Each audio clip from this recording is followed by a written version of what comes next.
Tes. Shalom Aleichem Besem Hamasyah. Salam sejahtera dalam nama Kristus.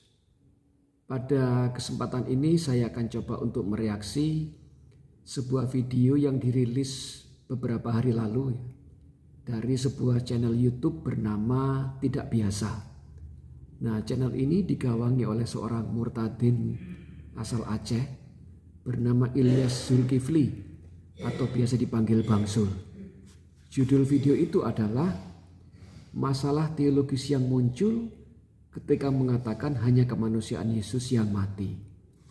Jadi pada video itu Bang Zul mengatakan karena Yesus adalah Allah dan manusia dalam satu pribadi, maka ketika Yesus mati, Allah juga ikut mati dalam Yesus. Nah, untuk menguatkan argumennya, Bang Zul mengambil dua premis menyertakan dua premis. Yang pertama, dia mengutip Kisah Rasul 20 ayat 28. Yang memang di situ dikatakan bahwa Allah mencurahkan darahnya. Jadi karena Allah bisa mencurahkan darah, berarti Allah juga bisa ikut mati. Sehingga ketika Yesus mati, Allah pun mati. Nah, itu premis yang pertama. Lantas premis yang kedua, Bang Zul mengambil dari Kristologi Kalsedon. Ya, dalam Kristologi Kalsedon memang dinyatakan bahwa antara keilahian dan kemanusiaan Yesus itu tidak terpisah. Sehingga karena tidak terpisah, maka ketika Yesus mati, Allah juga ikut mati. Kata Bang Zul, kalau Anda tidak percaya bahwa Allah bisa mati dalam Yesus, maka masalah teologisnya adalah problem teologis yang muncul. Anda akan dituduh sebagai nestorian karena Anda memisahkan antara kemanusiaan dan keilahian Yesus. Nah, itu kira-kira argumen yang dibangun oleh Bang Zul seperti itu. Tetapi tentu saja statement Bang Zul ini sangat berbahaya, ya, terutama bagi orang Kristen awam, karena ini akan menimbulkan goncangan iman, ya, karena ternyata Allah yang disembah orang Kristen selama ini ternyata bisa mati. Nah, itu dampak yang pertama. Dampak yang kedua, bagi kaum polemikus, ya, orang-orang seperti Donditan, seperti Kainama gitu ya, yang seringkali masuk ke rumah orang itu, mereka jadi punya amunisi untuk menyerang bahwa ternyata Tuhan orang Kristen bisa mati, ya, Tuhan orang Kristen ternyata bisa dibunuh oleh ciptaannya, gitu kan? Sebagaimana sering kita dengar, ya, mereka kerap kali mengganti kata Allah itu menjadi Tuhan, ya, ketika masuk ke rumah orang. Jadi mestinya Yesus anak Allah diganti Yesus anak Tuhan. Seharusnya Allah Bapa, Anak dan Roh Kudus diganti menjadi Tuhan Bapa, Tuhan Anak, Tuhan Roh Kudus. Tetapi pada kesempatan ini saya tidak akan membahas kesalahan itu. Saya lebih fokus pada statement Bang Zul yang mengatakan bahwa Allah bisa mati dalam Yesus. Nah, di sini saya melihat ada 3 problem yang muncul, ya. Yang pertama adalah problem definisi, yang kedua adalah problem bahasa, dan yang ketiga problem teologis. Kita bahas dulu problem definisi. Nah, pada video itu Bang Zul tidak secara khusus membahas apa definisi mati menurut Alkitab. Ya, sekalipun pada narasi selanjutnya Bang Zul mengatakan bahwa kematian itu berarti keterpisahan, ya, antara Yesus sebagai anak Allah dengan Bapaknya. Tetapi Bang Zul mungkin tidak sadar bahwa kata mati itu di dalam benak banyak orang, ya, di dalam benak orang awam umum, berarti kehilangan kesadaran. Nah, kalau Allah bisa mati, berarti kan Allah kehilangan kesadaran. Itu yang tidak disadari oleh Bang Zul, gitu ya. Sehingga di sini rawan disalahpahami, rawan menimbulkan goncangan iman gitu. Memang betul secara biblical mati itu bukan hilang kesadaran tetapi keterpisahan. Nah, Alkitab sendiri membagi kematian itu menjadi 3. Yang pertama kematian jasmani, yakni ketika roh seseorang itu terlepas dari raganya. Jadi raganya dikubur di bumi, tetapi rohnya tidak hilang kesadaran, tetapi lepas dari tubuh jasmaninya. Nah, itu kematian jasmani. Yang kedua, kematian rohani. Kematian rohani terjadi ketika seseorang menolak Yesus sebagai Tuhan dan Juru Selamat. Maka dia tidak mengalami kelahiran kembali. Ya, rohnya masih roh yang lama, roh yang mati. Ini yang dimaksud dengan kematian rohani. Yang kedua. Yang ketiga, kematian kekal. Jadi kematian kekal itu ya tatkala seseorang mengalami keterpisahan dengan Allah sampai selama-lamanya di keabadian. Nah, ini kematian kekal ya. Itu jenis-jenis kematian atau keterpisahan yang dimaksud oleh Alkitab. Tetapi Alkitab jelas tidak pernah mengatakan bahwa mati artinya hilang kesadaran, tidak. Itu problem definisi. Yang kedua, problem bahasa. Ya. Sebagaimana kita tahu bahwa bahasa itu kan sebetulnya produk budaya yang lahir dari pengalaman indrawi manusia. Ya. Sementara Allah itu ada di luar jangkauan panca indera manusia. Nah, pertanyaannya, bagaimana Allah yang di luar jangkauan panca indera bisa dijelaskan dan dipahami lewat panca indera manusia? Bagaimana Allah yang tak terbatas bisa dijelaskan dan dipahami oleh bahasa manusia yang terbatas? Itu kan problem yang muncul. Nah, bagaimana solusinya? Nah, dalam hal ini kita minta bantuan filsafat. Gitu ya. Jadi filsafat itu jangan alergi dengan filsafat. Banyak orang Kristen yang alergi dengan filsafat. Padahal filsafat itu ilmu bantu ya untuk memahami konsep-konsep teologi. Sebagaimana matematika itu ilmu bantu untuk memahami fisika. Kira-kira gitu posisinya ya. Jadi filsafat memberikan solusi begini. Ada yang disebut dengan bahasa dialektis. Jadi bahasa dialektis itu meliputi 3 tahap ya. Yang pertama itu pendapat, kemudian yang kedua kontra pendapat, yang ketiga melahirkan pendapat baru. Contoh supaya jelas. Misal saya mengatakan mata Allah melihat sampai ke seluruh penjuru bumi. Itu pendapat ya. Kemudian kontra pendapatnya. Kalau Allah punya mata, apakah berarti Allah bisa kena katarak? Sebagaimana manusia punya mata bisa kena katarak, kalau Allah punya mata berarti Allah juga bisa kena katarak. Itu kontra pendapatnya. Kemudian pendapat barunya, sekalipun Allah punya mata, tetapi mata Allah bukan seperti mata manusia. Karena Allah ada di luar jangkauan panca indera, maka jangan dipahami mata Allah secara konkret. Ya, mata Allah harus dipahami secara abstrak. Artinya ya bahwa sekalipun Allah punya mata, tetapi Allah tidak mungkin kena katarak. Karena Allah kan roh. Jadi mana mungkin Allah punya mata yang konkret seperti mata manusia. Itu.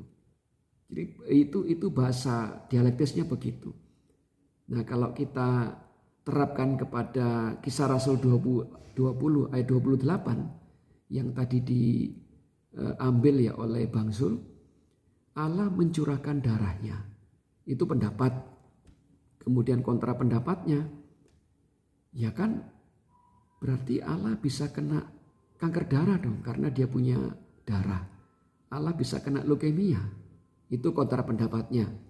Lantas pendapat barunya, ya sekalipun Allah punya darah, tetapi darah Allah bukan seperti darah manusia.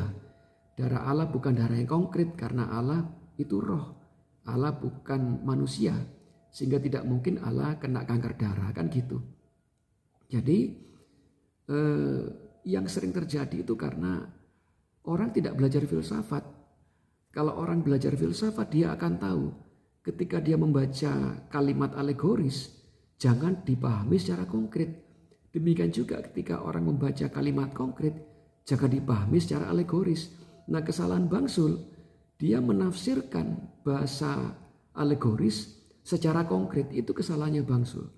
Seharusnya Bang Sul bisa memahami ya, Allah itu kan roh. Jadi tidak mungkin dia punya darah seperti darah manusia. Ketika Alkitab mengatakan Allah mencurahkan darahnya, ya jangan dipahami bahwa berarti Allah bisa mati, tidak begitu. Ya, pahamilah bahwa Allah mencurahkan darah itu ya secara alegoris, bahwa ternyata di situ Alkitab mau mengatakan Allah ikut berbela rasa terhadap penderitaan manusia. Allah ikut merasakan penderitaan manusia. Kira-kira begitu penafsirannya. Jangan ditafsirkan secara konkret, Bang Zul. Di situ kesalahan Anda di situ ya. Maka kalau kita kembali lagi ya kepada tadi premis kedua, yakni Kristologi Kalsedon. Di situ pun kita bisa tahu bahwa ternyata para bapak gereja juga mengalami problem bahasa. Ya, Bang Sul hanya mengutip bagian di mana Konsili Kalsedon menyatakan antara keilahian dan kemanusiaan Yesus itu tidak terpisah. Nah, Bang Sul tidak mengambil statement selanjutnya. Konsili Kalsedon juga menyatakan bahwa antara keilahian dan kemanusiaan Yesus itu tidak bercampur. Artinya apa? Antara keilahian dan kemanusiaan Yesus itu memiliki keunikannya masing-masing yang tidak bisa ditukar tempat.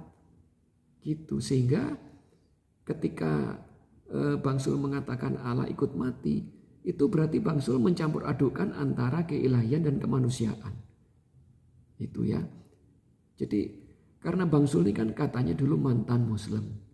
Harusnya dia juga paham ya ilmu kalam gitu ya, ilmu tauhid. Di dalam ilmu tauhid ya para mufasir ya, para ahli tafsir Quran itu mereka merumuskan ya relasi atau nisbat antara zat dengan sifat itu dengan ungkapan begini. Bahwasanya sifat itu bukan zat tetapi juga tidak lain daripada zat. Nah, ini kan juga bahasa filsafat sebetulnya ya. Bahwa karena sifat itu adalah bagian integral dari zat, tetapi sifat ini bukan zat itu sendiri. Gitu. Jadi Bang Sul harusnya tahu ya bahwa antara keilahian dan kemanusiaan Yesus itu tidak terpisah, tetapi juga tidak bercampur. Bahasanya sama seperti bahasa para ahli tafsir Quran tadi kan. Antara zat dengan sifat itu seperti itu. Gitu Bang Sul. Ya. Sekarang kemudian kalau kita ungkap lagi ya, misalkan begini. Ada orang bertanya, loh kalau Allah bisa merasakan penderitaan manusia, berarti Allah yang kamu sembah bisa merasakan sakit dong, bisa merasakan penderitaan. Loh Allah yang bisa merasakan sakit, berarti kan Allah yang tidak maha kuasa. Karena dia punya problem yang tidak bisa diatasi, maka dia menderita, kan gitu. Nah kalau seperti itu kita bisa mirroring, kita bisa bertanya balik. Ketika Allah menjebloskan orang ke dalam neraka, Allah sedih atau enggak? Kalau engkau jawab sedih, berarti Allah kan punya problem yang enggak bisa diatasi, sehingga dia sedih. Tapi kalau dijawab tidak, berarti Allah yang kamu sembah itu psikopat. Masa ada orang tersiksa di neraka selama-lamanya dia enggak sedih, kan gitu. Ya jadi ini problem filsafat yang bisa kita balik ya kepada penanya manakala dia mempersoalkan Allah ikut menderita, Allah ikut berbela rasa. Ya. Kemudian yang terakhir, problem teologis. Jadi problem teologis yang muncul ya, manakala Bang Sul mengatakan bahwa Allah ikut mati dalam Yesus. Kalau Allah bisa mati, berarti kan Allah hilang kesadaran. Ya. Allah yang hilang kesadaran itu berarti Allah yang tidak maha kuasa. Karena ternyata dia bisa dikalahkan oleh kematian. Jadi dampak pada soteriologinya, dampak pada doktrin keselamatan itu lebih parah Bang Sul. Karena Allah yang tidak maha kuasa, Allah yang bisa dikalahkan oleh kematian itu berarti Allah yang tidak bisa mengampuni dosa. Itu Bang Sul. Ya jadi kita di sini ketika saya percaya bahwa yang mati adalah kemanusiaan Yesus, bukan keilahiannya, argumen-argumen saya seperti yang saya ungkapkan tadi. Gitu ya. Sehingga dengan begitu kita juga bisa membalik argumen orang lain ketika mereka mempertanyakan kenapa Tuhan bisa mati. Satu jelas ya, kalau kita membaca dari 1 Petrus 3 ayat 18, di situ kan dikatakan dia yang dibunuh dalam keadaannya sebagai manusia. Jadi kalau Yesus punya keadaan sebagai manusia, berarti kan ada keadaan yang bukan manusia. Artinya Yesus dalam keadaannya sebagai Allah. Dalam kodratnya sebagai firman Allah, Yesus adalah Allah. Kan bangsul harusnya juga bisa berpikir sampai sejauh itu. Kemudian kalau bangsul mengatakan Allah ikut mati dalam Yesus, bagaimana bangsul menjawab Yohanes 2 ayat 19 sampai 21. Di situ kan Yesus mengatakan begini, rombak bait Allah ini, maka dalam 3 hari aku akan membangunnya kembali. Lantas orang Yahudi tanya kan, loh, nenek moyang kami membangun bait Allah ini selama 46 tahun. Bagaimana engkau mengatakan bahwa engkau dapat membangunnya kembali dalam 3 hari? Nah, mereka tidak tahu bahwa yang dimaksud Yesus adalah tubuh jasmaninya yang akan mati kemudian bangkit. Nah, kalau keilahiannya ikut mati, bagaimana keilahian itu bisa membangkitkan tubuh jasmaninya? Kan gitu. Ya, jadi ketika saya percaya bahwa yang mati adalah kemanusiaannya, tidak berarti saya pengikut Nestorian, tidak begitu. Ya, karena jelas Konsili Kalsedon juga menyatakan antara keilahian dan kemanusiaan Yesus tidak bercampur. Itu yang bangsul lupa. Lantas kalau saya juga percaya bahwa yang mati adalah kemanusiaannya, bukan keilahiannya, saya bisa dengan mudah ya membalik argumen Donditan atau Kainama. Ketika mereka bertanya, apakah Tuhanmu mati? Saya bisa ngomong begini, Yesus itu bukan Tuhan yang menjadi manusia, tetapi firman Allah yang menjadi manusia. Itu ya, karena tidak ada ayat mengatakan Yesus Tuhan yang menjadi manusia, tetapi firman Allah yang menjadi manusia, ya, sesuai Yohanes 1 ayat 14. Kemudian ketika Yesus mati, itu yang mati adalah kemanusiaannya yang keluar dari Maria, bukan keilahiannya sebagai firman kekal yang keluar dari Allah. Itu saya bisa ngomong begitu. Sebagaimana kamu percaya bahwa Quran adalah firman yang keluar dari wujud Allah, gitu ya. Dan kemudian turun ke dunia. Quran adalah firman yang turun dari Lauhul Mahfudz, gitu ya. Kemudian dia turun ke dunia menjadi kitab.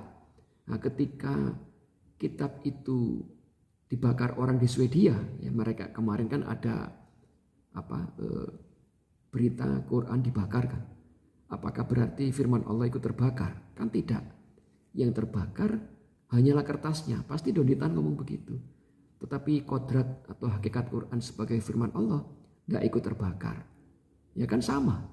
Yang mati adalah kemanusiaan Yesus. Yang keluar dari Maria, yang keluar dari wujudnya Maria adalah kemanusiaan Yesus. Gitu. Bukan kodrat kekalnya sebagai firman Allah. Jadi itu yang bisa kita jawab ya ketika ada orang lain menyatakan keberatannya. Jadi itu Bang Sul. Jadi mudah-mudahan jawaban saya ini juga bisa menjadi obat penawar ya, sekaligus juga antivirus ya terhadap apa yang diajarkan oleh Bang Sul. Gitu ya. Jadi mudah-mudahan saudara-saudara Kristen tidak tergoncang imannya. Jadi memiliki alasan yang kuat, argumen yang kuat, dan juga bantahan yang argumentatif ya terhadap orang-orang yang keberatan terhadap klaim-klaim Alkitab, klaim-klaim iman Kristen. Gitu ya. Jadi jangan digoncangkan lagi, jangan lagi percaya statementnya Bang Zul yang menyatakan bahwa Allah ikut mati dalam Yesus. Tidak ada itu. Ya, yang ada adalah kemanusiaan Yesus yang mati. Itu jelas Alkitab mengatakan begitu. Ya, saya sudah menyertakan ayat-ayatnya juga. 1 Petrus 3 ayat 18 dan juga Yohanes 2 ayat 19 sampai 21. Itu ya, dulur-dulur. Mudah-mudahan ini menjadi berkat bagi kalian semua, dan sampai jumpa pada video berikut ya, karena pada video berikut saya juga akan mereaksi video Bang Zul yang setelah yang kemarin itu ya. Oke, sampai ketemu lagi lusa ya, besok atau lusa. Salam buat keluarga di rumah. Bye.